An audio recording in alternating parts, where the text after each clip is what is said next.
Yo, so what's good, everybody? This is the third episode of r/IDontWorkHereLady, and welcome back.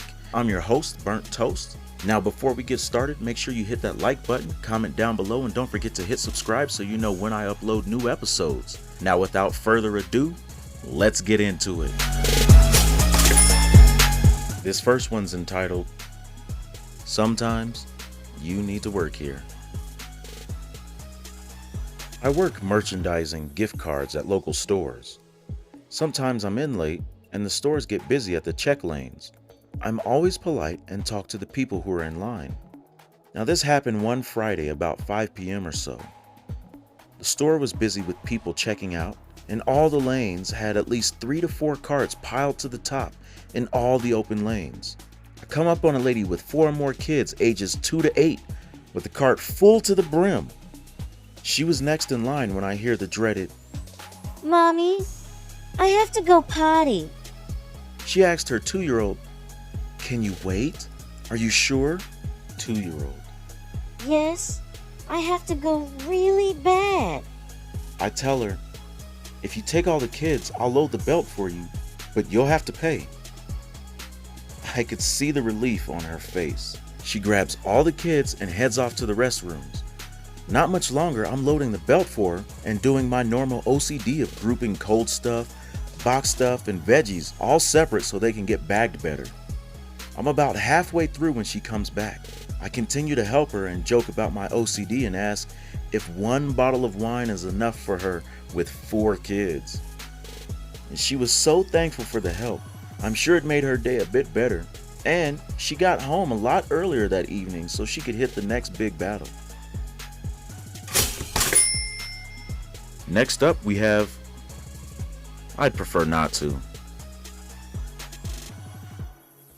So I'm at Barnes & Noble waiting for my girlfriend to get off work, and I'm sitting in the cafe reading Mary Poppins when a lady comes up to me asking if I could help her find books by P.L. Travers. I get why she asked me, but I've had a bad day and I don't want to deal with people, so without even looking at her, I just say, I would prefer not to, which annoys her. She starts going off about how she's going to get my manager and tell them I'm ruining products and refusing to help customers. So I tell her it's my personal copy. Also, the cover doesn't match the newer editions. And then I just ignore her. She continues to get pissy and a manager comes by to see what's going on. She gives the whole spiel to the manager and demands he fire me, to which he gloriously replies, "I would prefer not to." The woman huffed and ran off pretty quick after that, looking like we just shot her dog. Melville would be proud. This next interaction is titled, He Doesn't Work Here Anymore. I've got an unorthodox I don't work here lady story. I work in a retail pharmacy. Now I had this pharmacy manager, a fancy title for head pharmacist, who we will call Chip. Chip had the expectation that we give exemplary customer service while still adhering to both the law and governing bodies, i.e. the State Board of Pharmacy.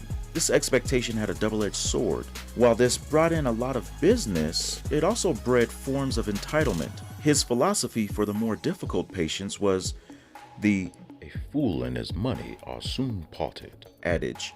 Now, of course, Chip moves across the country. Now the thing is though, Chip didn't exactly announce to the world that he was leaving. As such, not many people were aware of his intentions. The difficult patients were the last to know. When they felt they weren't getting their way, they would demand to speak with Chip, thinking that they could push him around a bit to get what they want. I'm sorry, Chip doesn't work here anymore. The catharsis felt with that Exodia card in a reply was as such, the patients either threatened to go elsewhere or drop the subject altogether. Edit. Thank you for the silver, kind strangers. I've also been having some confusion on the old adage. I've removed it, so it should be cleared up. Next up we have, no longer work there. I had worked security for a large West Coast high-end department store in the late 1970s. I started looking for employment when I realized the security manager was not very good at her job and also kept taking my ideas up to corporate security and then receiving the credit. I finally found my dream job during college, working for a private investigator. So I stopped by the store to visit with some people I used to work with and do a little Christmas shopping. While I'm there, I stop in briefly to talk with the security manager. She mentions that they've been having a real problem in the electronics section with the massive amount of stock disappearing regularly. Now, the stock room was new for electronics and hadn't been there when I worked there. She says they've changed the lock and limited the people who have access to the key. So, just for kicks, I go to electronics and look around. 5 minutes later, I go back to get her. I tell her where to place a temporary camera to catch the thief or thieves. In my 5 minutes, I find out that to create the stockroom, they put in a new wall and door, but only in the front. The back of the stockroom had been a passageway before the remodel, and they had just nailed plywood over the passageway and painted it to match the wall. Naturally, of course, the plywood is loose.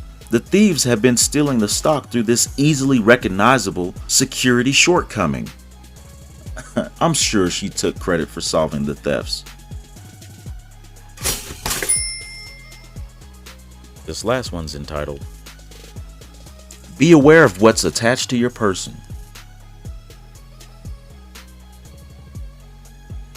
I just read through a bunch of stories, so I thought I'd share a couple.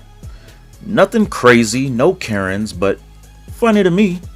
Now, back in the late 90s, I worked for a healthcare company in Atlanta. Our dress code was button down or button up, whatever you want to call it, slacks and leather shoes. Now, one lunch break, I ran into Kroger to grab some lunch. I got distracted in the freezer section and I kept hearing someone say, Excuse me?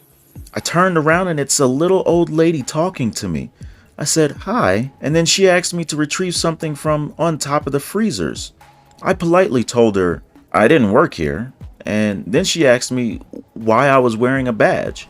I look at my shirt and realize I'm wearing a blue badge, which looks very similar to the blue Kroger badges. I helped her out by finding an actual Kroger employee.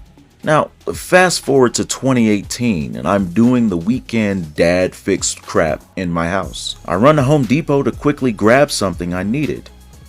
I'm in the irrigation section and I hear the voice, Excuse me? I turn around and it's a lady asking me to help her cut some PVC pipe. I tell her that I don't work here and she says, Well, why do you have a measuring tape attached to your belt?